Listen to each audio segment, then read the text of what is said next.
Hello Mark, my name is Tinson. My student number is 56. I'm a freshman in NCUE. Sherry Turkle, connected but alone. Just a moment ago, my daughter Rebecca texted me for good luck. Her text said, "Mom, you will rock." I love this. Getting that tag was like getting a hug. And so here you have it. I embody the central paradox. I'm a woman who loves getting tagged, who's going to tell you that too many of them can be a problem. Actually, that's a reminder of my daughter bring me to the beginning of my story. 1996, when I gave my first TED Talk, Rebecca was 5 years old and she was sitting right there in the front row. I have just written a book that celebrates our life on the internet, and I was about to be on the cover of Wired magazine. In those heady days, we were experimenting with children and online virtual communities. We were exploring different aspects of ourselves, and then we unpreached. I was excited, and as a psychologist, what excited me most was the idea that we will use what we learn in the virtual world about ourselves, about our identity, to live better lives in the real world. Now, fast forward to 2012. I'm back here on the tech stage again. My daughter is 20. She's a college student. She sleeps with her cell phone, so do I. And I've just written a new book, but this time it's not one that will get me on the cover of Wired magazine. So what happened? I'm still excited by technology, but I believe, and I'm here to make this case, that we are letting it take us place that we don't want to go. Over the past 50 years, I've studied technology of mobile communication, and I've interviewed hundreds and hundreds of people, young and old, about their approach in life. And what I find is that our little device, those little devices in our pocket, are so psychologically powerful that you don't only change what we do, they change who you are. Some of the things we do now with our device are things that only a few years ago we would have found odd or disturbing, but they are quickly come to seem familiar, just how we do things. So just to take some quick example, people tag or do email during corporate board meeting. They tag and shop and go on Facebook during classes, during presentation, actually all meeting. People talk to me about the important new skill of making eye contact while you are texting. Laughter. People explain to me that it's hard, but that it can be done. Parents tag and do email at breakfast and at dinner, while their children complain about not having their parents' full attention. But then these same children deny each other their full attention.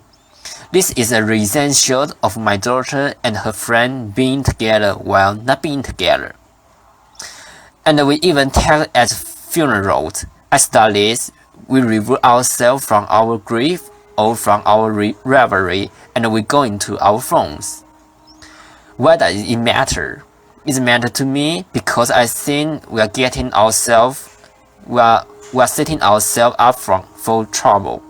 Trouble sitting in how we related to each other, but also trouble in how we related ourselves and our capacity for self-reflection.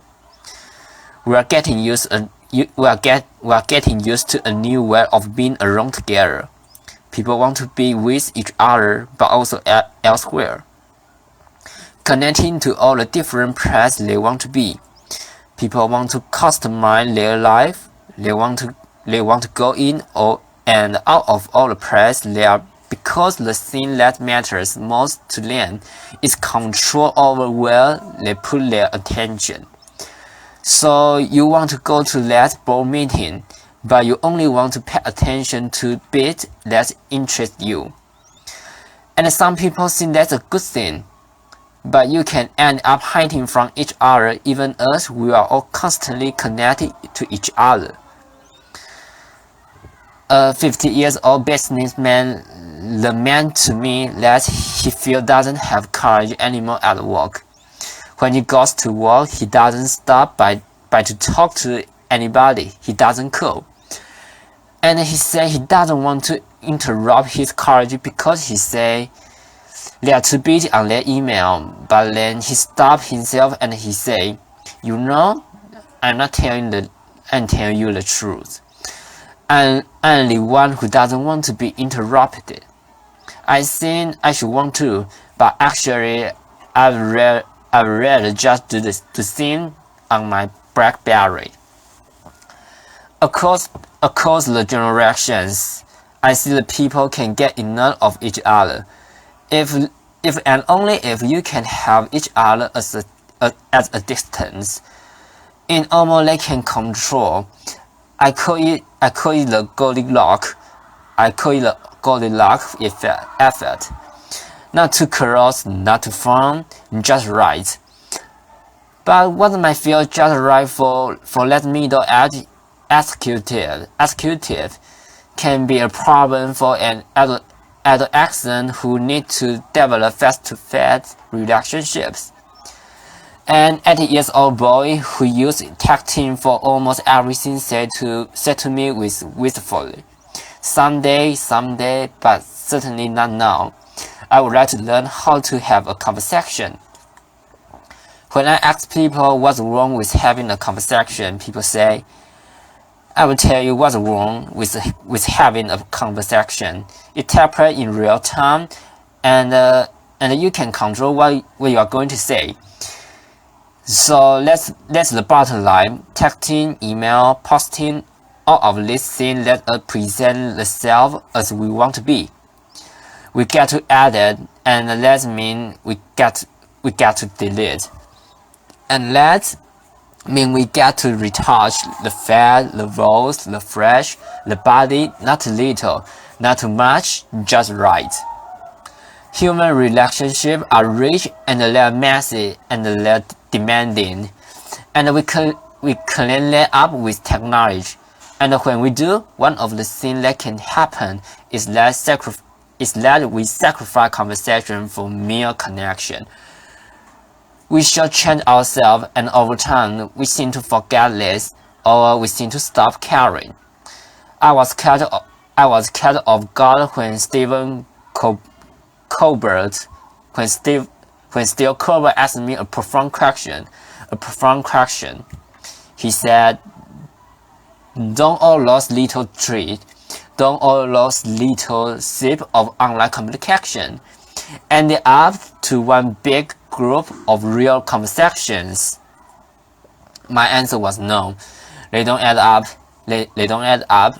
Connecting is in simple way work for gathering discrete bit of information. They may work for saying "I'm thinking about you," or even for saying "I love you." I mean, look at how I feel I got that text from my daughter. But they don't really work for learning about each other, for really coming to know and understand each other. And we use conversation with each other to learn how to have conversation with ourselves. So a flight from conversation can really matter because it can compromise our capacity for self-reflection. For kids growing up, that skill is the bedrock of development.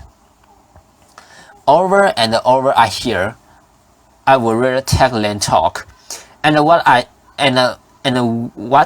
see is that people get so used to being shortchanged out of real conversation, so used to getting by with less, that they become almost willing to dispense with people altogether. So for example, Many people share with me this wish. Let's someday a more advanced version of Siri, the digital assistant on Apple's iPhone, will be more like a best friend, someone who will listen when others won't. I believe this wish reflects a painful truth that I have learned in the past 50 years. That feeling no one is listening to me is very important in our relationship with technology. That's why it's so appealing to have a Facebook page or Twitter feed, so many automatic listeners. And the feeling that no one is listening to me makes us want to spend time with machines that seem to be care about us. We are developing robots. They call them social robots. They are specifically designed to be companions to the elder, to our children, to us. Have we so lost confidence that we will be here for each other? During my research, I work in nursery home, and I bought in this social robot that we designed to give the elder the feeling that we were understood. And one day I came in, and a woman who had lost a child was talking to a robot in the shape of a baby seal. It seemed to be looking in her eyes. It seemed to be following the conversation. It comforted her, and many people find this amazing. But that woman was trying to make sense of her life with a machine that had no experience of the arc of human life. That robot put on a great show, and we are vulnerable. People experience pretend empathy as though it was the real thing. So during the moment when the woman was experiencing that pretend empathy, I was thinking, that robot can empathize. It doesn't face death. It doesn't know life. And as that woman took comfort in her robot companions, it didn't find amazing. I find it one of the most wrenching, complicated moments in my 15 years of work. But when I step back, I feel myself as the cold, heart center of a perfect storm. We expect more from technology and less from each other. And I ask myself, why have things come to this? And I believe it's because technology appears to us most where we are most vulnerable. And we are vulnerable, we are lonely, but we are afraid of intimacy. And so from social network to social robot, we are designing technology that will give us the illusion of companionship without the demands of friendship. We turn to technology to help us feel connected in ways we can comfortably control. But we are not so comfortable. We are not so much in control. This day, those phones in our pocket are change our mind and hurt because they offer us three gratifying fantasies. 1. That we can put our attention wherever we want it to be. 2. That we will always be heard. And 3. That we will never have to be alone. And the lesser idea, that we will never have to be alone, is control to change our psyche. Because the moment that people are alone, even for a few seconds, they become anxious, they panic, they forget, and they reach for a device. Just think of people as a checkout line or as a red light. Being alone feels like a problem that needs to be solved. So people try to solve it by connecting. But here, connection is more like a symptom than a curve. It is practice, but it doesn't solve an underlying problem. But more than a symptom, constant connection is changing the way people think of themselves. It's shaping a new way of being.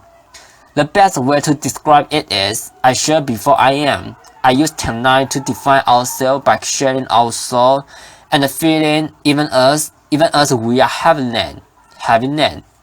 So before it was, I have a feeling, I want to make a call. Now is, I want to have a feeling, I need to send a text. The problem with the new regime of a I shall, therefore I am, is that if we don't have connection, we don't feel like ourselves. We almost don't feel ourselves. So what do?